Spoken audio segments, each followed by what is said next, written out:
Life के हो कस्तो लाग्छ भन्नुहोस् त सबैले आफ्नो आफ्नो परिभाषा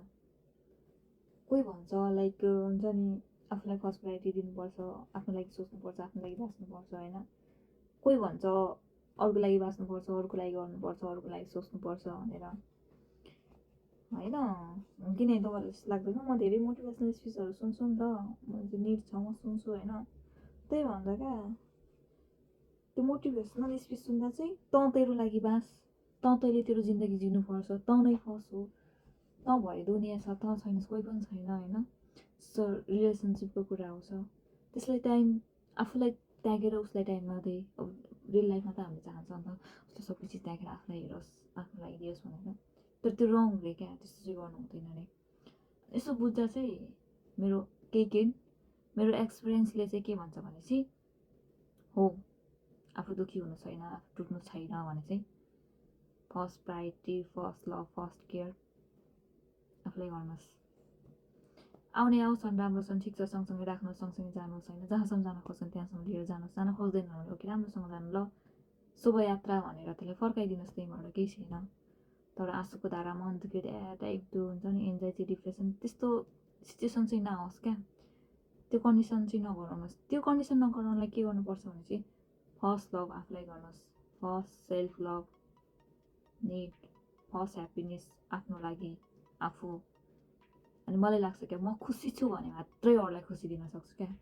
जस्तो मसँग 1000 रुपियाँ छ भने कसैले 100 रुपियाँ माग्दा म दिन सक्छु नि त होइन मसँग 1000 रुपियाँ मात्रै छ भने कसैले 2000 माग्दा म त्यसलाई 2000 कसरी दिन सक्छु मसँग छैन म कसरी दिन सक्छु त्यही तपाईँसँग जे छ नि त्यो नै तपाईँले अरूलाई दिन सक्नुहुन्छ क्या मतलब आफूलाई माया गर्नुभयो आफूले आफूलाई माया गर्न सक्नुभयो अरूलाई गर्न सक्नुहुन्छ आफूलाई केयर गर्न सक्नु भएन अरूलाई गर्न सक्नुहुन्छ होइन अरूलाई दिन सक्नुहुन्छ तपाईँ खुसी भएर बाँच्नु भएको छैन अरूलाई खुसी दिन सक्नुहुन्छ त्यो जबरजस्ती ठिक छ त्योवाला जिन्दगी जस्तो गाह्रो केही पनि हुँदैन क्या बाँच्नलाई बुझ्नु भएन त्यही भएर त्यो जिन्दगी नबाँच्नुहोस् क्या ठिक छ भित्र रोएर आँसु पुसेर पनि भने आऊ न तिमीलाई भोक लाग्यो होला तिमीलाई गाह्रो भयो होला ल होला यस्तो भयो अनि मलाई भन्नु पर्दैन त है हाम्रो नेचर क्या आफ्नोमा पहाडै खसेर आए पनि अर्कोमा लाग्यो थोरै ढुङ्गाको ठेस पनि हामीले त्यसलाई निको पार्न लाग्छौँ क्या तर आफूमा परेको पहाड चाहिँ देख्दैन इट्स अ रियालिटी यार मलाई त 28 वर्ष भइसक्यो होइन मभन्दा पनि धेरै केही लिएको मान्छेहरू पनि हुनुहुन्छ अनुभव गरेको मान्छेहरू पनि हुनुहुन्छ तर साँच्ची हो क्या हामी आफूमा खसेको पहाड देख्दैनौँ त्यसलाई जति पेन भयो नि जति गाह्रो भयो नि सहिरहेको हुन्छौँ सहन्छौँ होइन कसैले चाहिँ सानो ढुङ्गामा ठेस लागेको छ भने त्यसको घाउ चाहिँ हामी निको बनाइदिन खोज्छौँ क्या आफ्नोलाई इग्नोर गरेर हामी त्यसरी अरूको लागि बाँच्छौँ तर त्यसरी नबाँच्नुहोस् क्या त्यो एकदमै पेनफुल छ क्या त्यो लाइफ भनेको साँच्ची भनेको एकदम पेनफुल छ जबरजस्ती म मुभ अन भएँ म ठिक भएँ भनेर हामीले अरूलाई देखाउन खोजे पनि होइन वास्तविकमा हुँदैन क्या यहाँ हुन्छ नि यहाँ दुख्छ नि कहाँ दुख्छ कसरी दुख्छ देखाउनै सक्दैनौँ क्या मतलब कसरी देखाउनु होइन देखाउनु त हामी केही पनि सक्दैनौँ यो सबै भावना हो त्यही भएर प्लिज क्या आफूलाई माया गर्नुहोस् आफ्नो लागि बाँच्नुहोस् तपाईँ बाँच्नु भएन अरूलाई बचाउन सक्नुहुन्छ तपाईँ खुसी हुनुभयो भने अरूलाई खुसी दिन सक्नुहुन्छ तपाईँको लागि हुनुहुन्छ भने मात्रै तपाईँ अरूको लागि हुन सक्नुहुन्छ यति भन्छु क्या म चाहिँ यति भन्न आएको होइन नटुट्नुहोस् क्या मायामा नबर्बाद हुनुहोस् एकचोटि मायाबाट टुट्यो भने साँच्ची भनेको होइन जेरोदेखि स्टार्ट गर्नुपर्छ क्या लाइफ हामी त्यो सिचुएसनमा पुग्छौँ बुझ्नु भएन हामी मरेर बाँच्छौँ त्यहाँबाट मरेर बाँच्दा हामीले अर्को जिन्दगी लिएर बाँच्छौँ त्यो जिन्दगी चाहिँ त्यहीँ छोड्छौँ तर त्यसको दुखाइ पीडा त हुन्छ नि होइन हुन्छ क्या दुख्छ तर पनि यहाँ हामी गुड भन्ने पर्छ होइन यस्तो जिन्दगी भनेको लाइफ भनेको गाइजहरू आफ्नो लागि बाँच्नुहोस् आफ्नो लागि जिउनुहोस् म चाहिँ थाकेको यो हुन्छ नि म दिउँसो आज सुतेँ नि त दिउँसो सुतेको बेला चाहिँ म कस्तो इमोसनली चाहिँ धेरै हुन्छ क्या लाइक लोन्ली फिल हुन्छ क्या एकदम होइन अब भनौँ न अब 8 वर्षदेखि 3-4 वर्ष चाहिँ अब मान्छेकै बिचमा बसेर पनि म एक्लै बाँचेँ एक्लै थिएँ एक्लै भएँ लाइक हुन्छ नि त मेन्टालिटी चाहिँ मान्छे साथमा हुनुपर्छ क्या त्यो फिजिकल्ली साथमा भएर हुँदैन मतलब हामी वरिपरि मान्छेहरू छ तर वास्तविकमै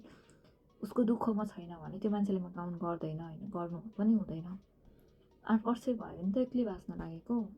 एक्लै लडेको, एक्लै उठेको, एक्लै भएको होइन। अनि खुसी त सबैसँग बाँड्यो, राम्रो दिनहरू बाँड्यो, तर दुःखमा चाहिँ दुःख नराम्रो दिन आफ्नो स्ट्रगल भन्नेमा चाहिँ एक्लै हिँड्यो, एक्लै गइयो। अनि अब चाहिँ एक्लै नै बस्नु मन लाग्छ। साँच्ची भनेको लाइक हुन्छ त्यो सम्बन्ध जोडिने बाँधिने पुग्यो भयो टाइपको त्यस्तै छ गाइजहरू अहिले चाहिँ होइन। त्यही हो मेरो लामो कुरा चाहिँ एकदम लामो भयो, यति भन्छु। आफ्नो लागि बाँच्नुहोस्, आफ्नो लागि बाँच्नुहोस्, त्यही हो। First love, first care, first priority आफूलाई दिनुहोस् प्लिज। अनि तपाईँको हिले ठुल्नु पर्दैन, कहिले देख्नु पर्दैन। हस् बाई बाई सबैजना, राम्रोसँग बस्नुहोस्, आफ्नो केयर गर्नुहोस्। नेपालमा चुनाव आउँदैछ, राम्रो मान्छेलाई चिज गर्नुहोस्। घन्टी बजेर हामी पनि घन्टी बजाउनु पर्छ, त्यही हो। बसेर हाने त अब त्यो नजाने त्यो घन्टी नबस्ने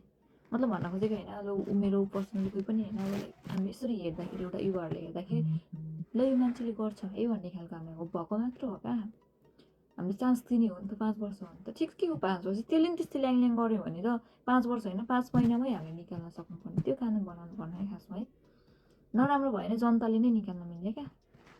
हुन त नेपाली भेडा जनताहरू फेरि नभएका कुराहरू ल्याउँदै मान्छे त्यो दुश्मनी खालको गर्नेहरू त नभएको ल्याउँदै फेरि निकाल्न खोज्छ, त्यही पनि त। ओके बाई बाई, यति भन्न आएको।